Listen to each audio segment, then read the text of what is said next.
first Democrat, I think. I think it was before Jackson's day that they changed how we selected our electoral college. When did that come into play? No, the electoral college With the came vice in, president and the president. the changes to the electoral college and the 12th Amendment, that came in early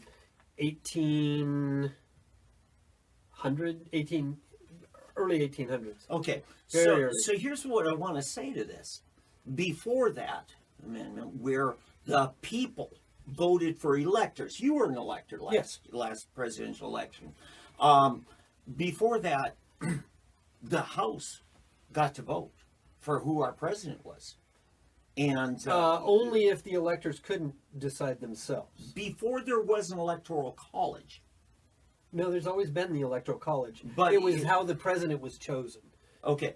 Or the vice president was chosen. Yes. That was what changed with the 12th. They now run on a ticket. There used to be there individual. did not used to be a popular vote in each state for who For senators they, as well, they- right? Well, that was later. That was Wilson. Yeah, but I'm talking about where we got to vote for president, because at the founding of this Constitution, we did not vote for president. Yes, we did. The states voted. They could come up with their own means of There it is. generating the electorate. The actual required vote for the people to decide the electors didn't happen until the 14th Amendment. Okay, but until that happened, it was up to each state how they chose that. Correct. And we've unified and standardized it by constitutional amendment. Correct. So here's the point I'm going to with this. The House of Representatives used to have a lot more power than they have now. They just now still retain the power to impeach, to remove from office that person for whom the states chose by choosing their electors and how their electors voted. And so keep getting watered down by adding more and more electors. So what I'm due to saying census is results and that reform allowed the people a more direct say when you're down to a few prominent candidates. In whom Washington might have voted for, the D.C. swamp, is probably different from who the people in the Commonwealth states. Right. And so, thank God for that reform. Now, is it perfect? No. But, again, it allowed more uniform, consistent right of the people to weigh in directly on that issue than what we might have had in Jefferson's day. Okay. So those are the things that I think are unique here, because the last vestige of that previous power that the House had is the power to impeach. And they are just going to go ahead and do it.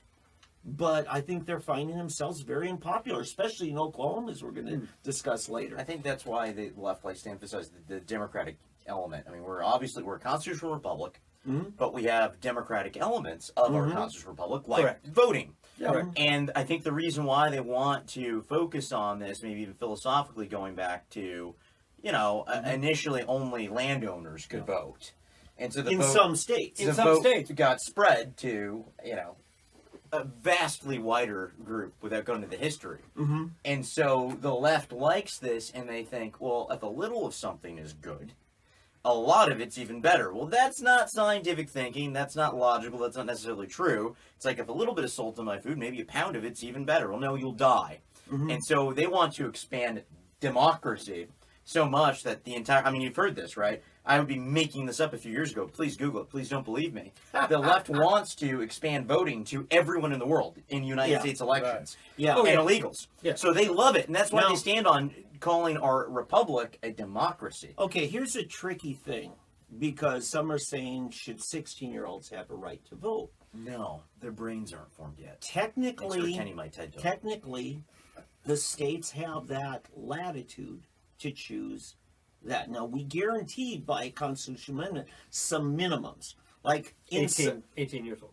In some states, take Wyoming, back at statehood, which is 1850, they immediately allowed women to vote. Yep. But the suffrage amendment was like, what, 1920? 1918? 1920 for women. Got the okay, right to around- vote. yeah, right. So, yeah, around that time, that's when we guaranteed it in all states. But before that, certain states did, certain states didn't. Correct. For instance, you talked about had to be a landowner, and Oldham was correct to say some states had that rule, some didn't.